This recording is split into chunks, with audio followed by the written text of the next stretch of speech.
Assalamualaikum warahmatullahi wabarakatuh. Perkenalkan, nama saya Sabita Adua Abelita dari Prodi Pendidikan Ekonomi dengan nomor induk mahasiswa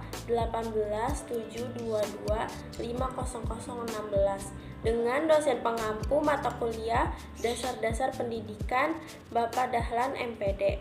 Di sini saya akan mempresentasikan materi tentang aliran-aliran pendidikan di Indonesia. Aliran-aliran pendidikan di Indonesia. Pemikiran-pemikiran yang membawa pembaruan dalam pendidikan disebut aliran-aliran pendidikan. Pelaksanaan pendidikan yang selalu dinamis sesuai dengan dinamika manusia dan masyarakatnya. Aliran-aliran klasik dalam pendidikan. Yang pertama, teori empirisme. Yang kedua, teori nativisme. Yang ketiga, teori konvergensi. Yang keempat, teori naturalisme. Teori empirisme menurut John Locke 1704 sampai 1932. Dari kata empiri yang berarti pengalaman. Aliran empirisme atau environmental menyatakan bahwa perkembangan seorang individu akan ditentukan oleh pengalaman-pengalaman selama perkembangan individu tersebut. Pendidikan termasuk pada pengertian pengalaman seorang individu. Yang kedua, aliran nativisme menurut Schopenhauer 1788 sampai 1860. Dari kata nati yang berarti terlahir. Aliran nativisme menyatakan bahwa perkembangan individu ditentukan oleh faktor keturunan atau bawaan sejak lahir. Nativisme percaya bahwa jika anak mempunyai bakat jahat, maka ia akan menjadi jahat. Tetapi jika memiliki bakat baik, maka ia akan menjadi baik. Aliran ini mengakibatkan pesimistis di dunia pendidikan karena pendidikan menjadi tidak berdaya menghadapi perkembangan manusia. Gerakan-gerakan baru dalam pendidikan. Yang pertama, pengajaran alam sekitar. Yang kedua, pengajaran pusat perhatian. Yang ketiga, sekolah kerja. Yang keempat, pengajaran proyek. Pertama, ada pembelajaran alam sekitar.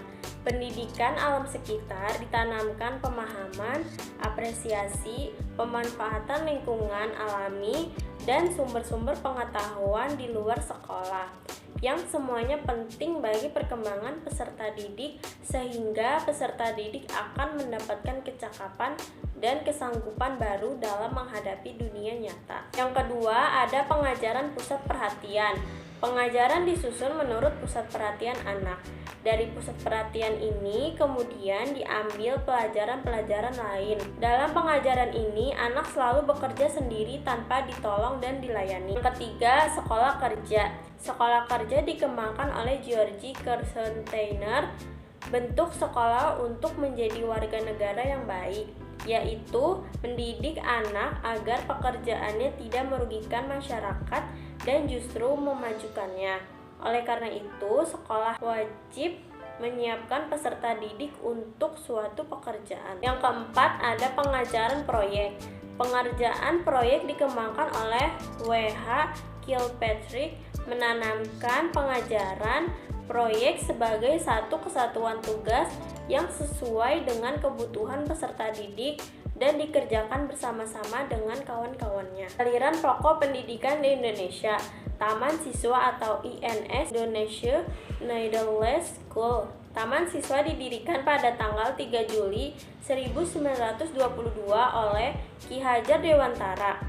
Taman Siswa memiliki asas-asas sebagai berikut: asas merdeka untuk mengatur dirinya sendiri, asas kebudayaan atau kebudayaan Indonesia, asas kerakyatan, asas kekuatan sendiri atau berdikari.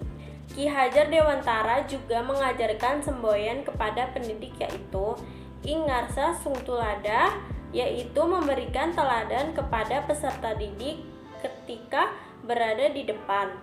Ing madya mangun karsa, yaitu membangun semangat kepada peserta didik ketika berada di tengah. Tuturi handayani, yaitu mengarahkan peserta didik agar tidak salah bertindak ketika berada di belakang. Sekian presentasi dari saya, kurang lebihnya mohon maaf. Wassalamualaikum warahmatullahi wabarakatuh.